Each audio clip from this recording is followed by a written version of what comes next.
Jumping the gun, I think, a little bit here. Hi, Deb.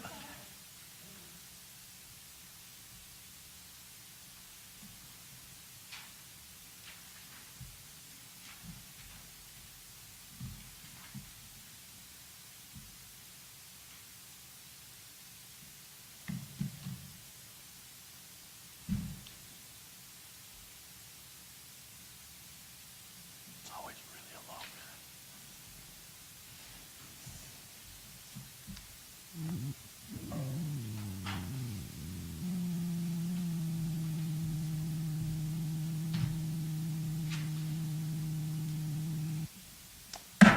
Good evening, everybody. Regular to the City of Hoyt Lakes regular City Council meeting Monday, March 28th, 2022, 5:30. Roll call, please. Grams? Here. Kramer? Here. Pop? Here.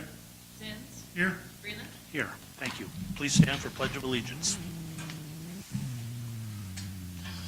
I pledge allegiance to the flag of the United States of America, to the republic for which it stands, one nation, under God, indivisible, with liberty and justice for all. Thank you. We got a consent agenda tonight. It's just council meetings and a couple other issues. Any questions on the consent agenda?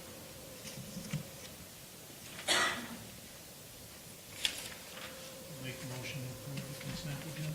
Motion by Councillor Zins. Is there support? Support by Councillor Kramer. All in favor? Aye. Aye. Opposed? Motion carried. Guests and citizens forum, did you want to go now or when you're on the agenda? I didn't want to hold you for that. So this gentleman's from Minnesota Power, you're going to have to come up. That would be item 11.4 and 11.5. All right, Mayor Breland and members of the council, thanks for having me tonight. I'm here to be a representation for Minnesota Power regarding the access easement and the temporary land use easement that I sent over last week. Really just thought I'd show up and see if there were any questions or concerns. So just for everybody's information, they're getting a laydown area out on Laskin to put equipment in while they're building out there, and then they're looking for a permanent easement also to cross city property to get to it, correct? Yes, sir. Attorney Runfeld, any questions on that? No, I looked through the documents, they look fine, except I didn't know, as the administrator had mentioned, that on the permanent easement, we would typically request some sort of fee for that, so that was not an issue. So, Okay. I mean, the paperwork is fine, it's just that the city council wants to charge a fee for granting the permanent easement, and that would be incorporated that one provision. Okay. Maybe Administrator Lammy and you could meet on that issue and come up with a number or a solution? Sure. Any count?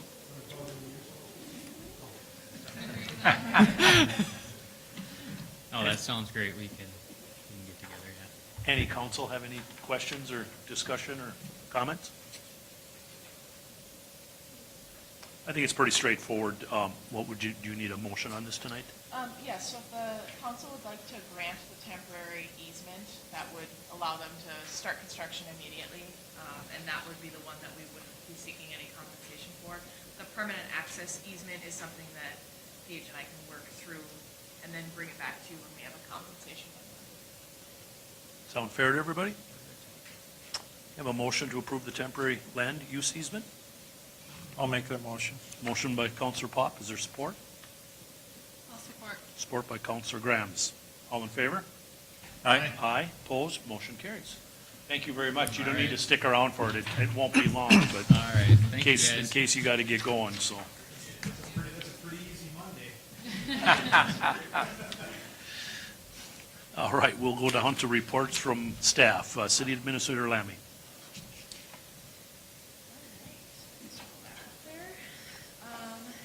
We will be advertising for summer employees this week with a closing date mid to end April. We will be seeking the same number of summer seasonal employees as we had last year. Once we receive those applications, we review them with the department heads and the chief. We will then bring those hiring requests to the city council. The youth activities meeting, joint recreation meeting went well last week. Superintendent Burgess will be putting together an informational sheet regarding any contract changes that are requested from the school. That will include an increase of fees to the city for that joint recreation position, just so they have a little bit more to work with specifically for Mr. Gert's position and new and upcoming activities. I know they're adding soccer this year. It also comes with a fee increase to students. With that, we did talk about setting up a scholarship fund, which I know the team right here, Caring for Kids in Aurora and the Legion in Aurora would all be eligible to donate as it would be youth activities for their gambling fund. Just to help, if we do increase fees, help any of those lower income children then participate in those increased fees. We conducted a website training with the new campground host last week. That went very well. Reservations are opening at 10 o'clock a.m. on Friday, April 1st, and we are doing online-only reservations. So if we receive a phone call, we will not be accepting any reservations over the phone. Any questions for Becky? Not moving on to. One thing, just a clarification, and I didn't catch it the last meeting. Did the town of White drop out of, or the contributing to the rec fund? No. No, okay, I must have heard wrong then. that They are seeking additional compensation from Waback Township.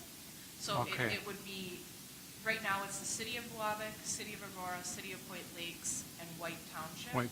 And so they'd be looking at adding compensation for Waback Township, which they do have a number of kids from Waback Township participating. Okay, okay, thank you. All right, Library Director Sue Sellers. Sue.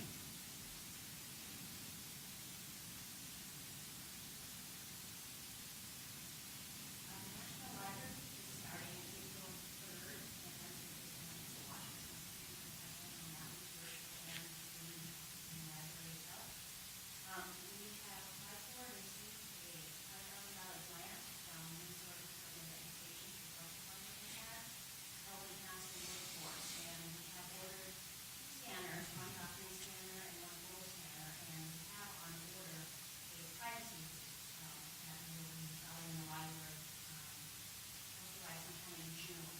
And that is soundproof booth with LED lighting and ventilation, and it will be installed in there. We use Wasabi reviews for webinars, for testing, health visits, legal visits, whatever needed by the completely private space.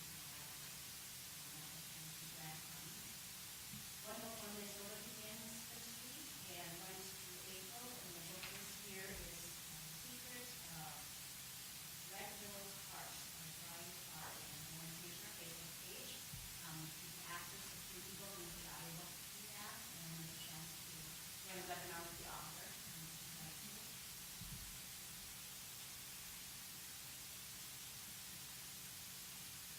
And then we have beginning April 1st, there will be poetry workbooks that are being provided by the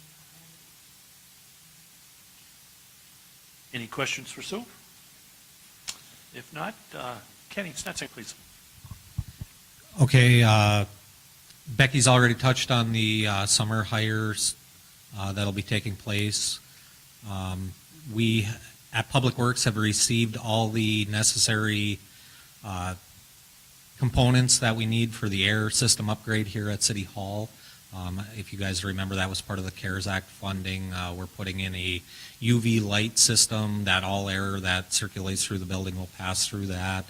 A humidifier, and the AC units go outside. So glad to see that we were able to get, in this day and age with materials so hard to get, that we were able to get everything. I have that scheduled for the end of April, which is a good time because we're kind of in between both heating and cooling seasons. So that'll be going on up here.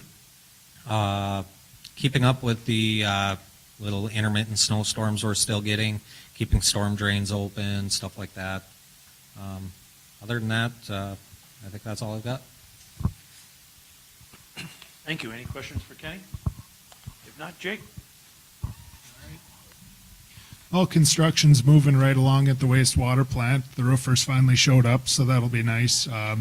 Because the roofers showed up, they were able to start painting the inside of the filter building, and electricians have been going in there and installing everything. So it looks like we're going to be right on target for when that'll be opened up for us. Aside from that, water plant's doing good, and the guys did good while I was on vacation. So that's all I got. Any questions for Jay? Kenny, quick question, or maybe even Tammy can, or Becky can answer this. Bid, when are we gonna call for bids for like the bathroom and the midway shelter? That been set yet? Yeah, I received an email today. Bolton and Mink, who is handling the bathroom project for the campground, they submitted for the plumbing permit with the Department of Labor and Industry. Upon their inspection, they found one glitch, I guess you would call it, in the blueprints. They had to send it back to me, who sent it to TKDA to have that adjusted. That was all taken care of today, so it's back on the Department of Labor and Industry's desk to get approved. Once that is in place, we can put it out for bids. I believe Becky said it takes 30 days for bids to come through. So I'm hoping to get that by the end of April and move forward with that project. The Water Carnival Pavilion, I spoke to Matt Reed with SEH today, and he was going to get a hold of Braun Intertech. They're the ones going to be coming to do the soil samples, and he expects them to be here within the next 2 weeks. Perfect, thank you very much. Attorney Brunfeld, anything? Okay, thank you. We'll move down to reports from elected officials. Councillor Zins. Just agenda items. Councillor Pop. Nothing tonight, Mayor. Councillor Kramer. Councillor Grams. Nothing to report. And the only thing I have tonight is just a FYI for everybody, if you want to reach out to Representative Lizagard and Senator Tomasoni. Our arena grant is in their bonding bill, part of it, to help get some support for that arena. If you want to reach out to them. And I've talked to both of, I've talked to Representative Lizagard, I have not talked to Senator Tomasoni. So, but just kind of keep that in everybody's mind.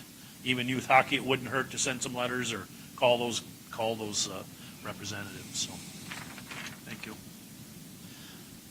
10, old business, none at this time. New business, 11.1, Wasabi Community TV contract renewal. Becky? This is a contract that takes place every year, standard contract, no fee increase. We bill out the other communities, pretty standard renewal. It's nice to not see an increase. Any questions from council? Not hearing any motion to approve? I'll make a motion to approve. Motion by Councillor Pop. Is there support? I'll support. Support by Councillor Zins. All in favor? Aye. Aye. Opposed? Motion carries. 11.2, request for installment payments of delinquent utility account. Becky? Every once in a while, the city council will receive a request to pay back their, a resident's past due delinquent utility bill in installment payments. This one seems very reasonable, and I have no issue recommending it be approved. So the question I have, this monthly amount, is this plus their Yep. regular monthly Yep, payment? it's at $81 plus the 122 regular billing amount. Okay. Questions, comments? Motion to approve? I'll make that motion. Motion by Councillor Grams. Is there support? Support by Councillor Kramer. All in favor? Aye. Aye. Opposed? Motion carried. Item 11.3, supplemental information, emergency employee hiring authority. Becky? We've run into a few instances over the past year where we have employees that are not the city's employees have worked for the city. A couple examples listed on the information you received would be one Saturday, and the EMS department had difficulty staffing the ambulance. So an EMT from the city of Wasabi came over and worked in the ambulance. And then the other one was when the forest fire was taking place in Superior National Forest. Firefighters from Palo, Lakeland, and Aurora would come and ride on our trucks. According to statute, the city council are the only ones who have the authority to hire and fire in our planned city. So with this understanding, what would happen is I would be able to authorize paying out those employees for no more than 5 shifts. And so if it was gonna be more than 5 shifts, you know, on a very, very temporary basis, it would come to the city council as a special meeting to actually hire that employee on. But in these instances, it's kind of an emergency thing. They're already employees of neighboring cities. You know, they've been background checked, they have all their required trainings, and so if we need those emergency type situation hirings, this would allow us an avenue to not have to call a special meeting and just, like I said, be on a very temporary basis. I think the other thing that really works for this is if Kenny's got 3 or 4 guys out sick in a big snowstorm, or Jake's got some people sick or something, you know. I mean, I think this, we wouldn't have to be trying to get a special meeting put together to keep our services going, like ambulances or public works or anything. So I think it's a really good ordinance for that, so. Any other questions or comments? Mitch, I believe this, I did talk to Becky a little bit about this, and she said that anybody that would be hired temporarily would be covered under our insurance. That's perfectly fine. It's okay for the council to give that authorization.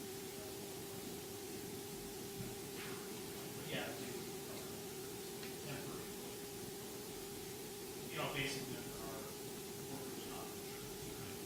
They also essentially agents of the city in that capacity, so there was a liability situation. I think it's a good idea. A motion to approve? I'll make that motion. Motion by Councillor Zins, is there support? Support by Councillor Kramer. All in favor? Aye. Aye, opposed, motion carries. 11-4, we covered the temporary land easement with Minnesota Power, and Becky will work on the permanent access easement. 11.6. Get to my paperwork here. Becky? Every once in a while, the city will come across an issue of payment where we cannot collect on that payment, and so I come to you and request write-offs, and these are 2 such instances. The first one in the amount of $183, this is where a resident left and did not pay their utility bills, so we cannot assess it to the current property owner. They left no forwarding address. We had, you know, people look into it. We can't get a hold of them to forward the bill to them. And then the second one is regarding a golf cart. We billed out several times. We've been in contact with the resident. They are not paying, and that is not an accessible. Questions? Did they give any specific reason for not paying? I know this, I mean, both the people work and have a full-time job, and, I mean, is there a specific reason why they didn't feel that they had to pay for the amount of storage that they had kept the cart out there, or? Not to my knowledge. Not to your mouth, folks. And they did remove it mid-season after several letters. They did take the cart out. Other questions? Motion to approve? I'll make the motion. Motion by Councillor Graham, support? I'll support. All in favor? Aye. Opposed? Nay? Motion carries. Excuse me, Deb, I didn't hear you. Which one did you go? Aye, okay. Motion carries 3-2. 11.7, City of Hoyt Lakes frozen water line policy. Becky? Becky and Jake must have worked on this? Yep, actually, Becky, Jake, and Kenny worked on it. Okay. Yeah, you got all of us here. We've run into a little bit of a heartburn situation this spring with it being so cold. We've run into quite a few service lines being frozen. We learned from, or I learned from Jake that the MPCA doesn't necessarily, or Minnesota Department of Health, doesn't necessarily like that we connect homes through water spigots on the exterior of the houses. It's not considered sanitary. However, some homeowners feel that it's the city's responsibility to thaw the lines. We don't allow welders because the patches in the street aren't always conductive, so we can't always use welders. This policy just outlines what our process going forward will be. As Kenny had said to me, some years you'll get 40 homes that freeze, some years you won't get any. So this is just an understanding as to how the city will go forward treating water service line freezes. We require that homes run water January, February, March to prevent freeze-ups. We will not allow residential or commercial properties to utilize a well or to plow service lines. It's the homeowner's responsibility, regardless of where in the service line the line is frozen, and we take responsibility for any frozen water mains. I think it clarifies this for everybody involved. There's no more any questions about who's responsible for what. And I like the clarification on it, so. Any other council have comments or questions? Can you remind me again where the connection from the water main and then the service line, like where is that point? So, in our current, we have a utility line policy, and according to that, the city is responsible from the main to the curb stop, and the curb stop's the part that's in your yard that they would turn your water off with a key. Okay. That's the city's responsibility. Everything after the curb stop is the homeowner's responsibility. However, if the homeowner doesn't have the water on running when it's cold, the line can freeze up in between the curb stop and the main, which would be considered the city's under that policy. This policy shifts it so that it is the homeowner's responsibility. So even though it froze in the city's part of the line, it's still the homeowner's responsibility because they weren't running their water. This is pretty well standard throughout the state. Just about everybody has this exact situation here. When it comes to leaks, if the city shuts that valve off in the yard and the water stops, it's the city or the homeowner's responsibility. If it keeps leaking in a leak situation, then it would be the city's responsibility. How would the owner or the city crew that the underwater running? This policy makes it so it's no longer the responsibility for us to prove or not prove. It says if it's frozen, you were not running your water. Because my understanding, and Jake can jump in here, if you run your water, your line will not freeze. Yeah, due to our construction situation over the past 5-6 years, one of our chemical lines has carrier water through a garden hose that runs on top of the grass all year round. That water's constantly running, it doesn't freeze, and it's at about the pace that we're asking residents to open that up to.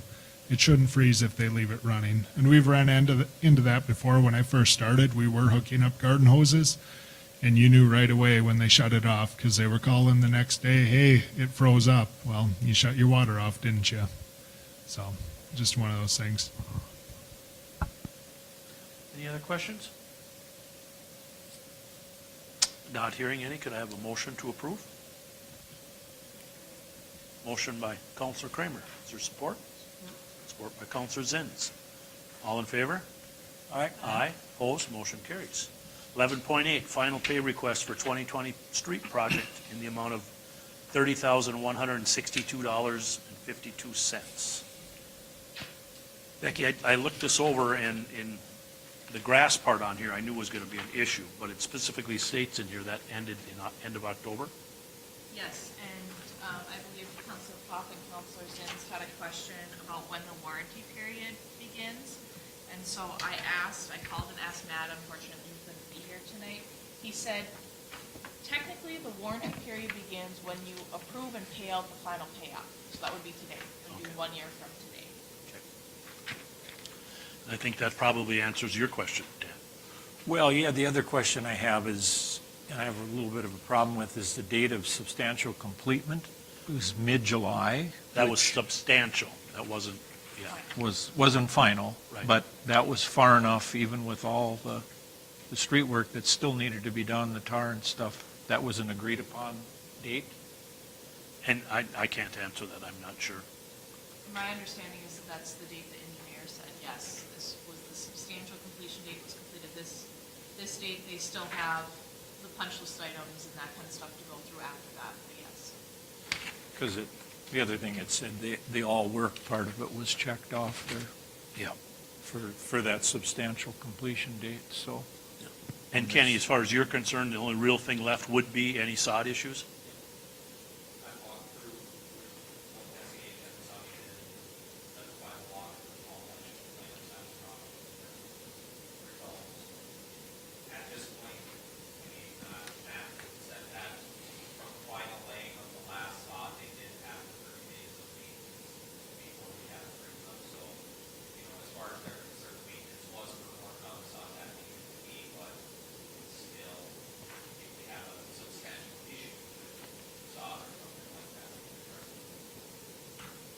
And they did a considerable amount of seeding in the areas too that were pretty suspect with the bad sod, so, and I know that seed did not come up last fall, so. Something we'll just have to keep an eye on this spring, see how it looks. And I'm sure Kenny will keep an eye on that. Okay? Any other questions on that? Not hearing any, could I have a motion to pay the final pay request for the 2020 street project? I'll make that motion. Motion by Councillor Grams. Is there support? I will make the support on that. All in favor? Aye. Opposed? Motion carries. Anything else to come in front of this council tonight? Not hearing any. Motion to adjourn. Motion by Councillor Kramer. Support? Support by Councillor Zins. All in favor? Aye. Opposed? Motion carries. Good night, everybody. Thank you.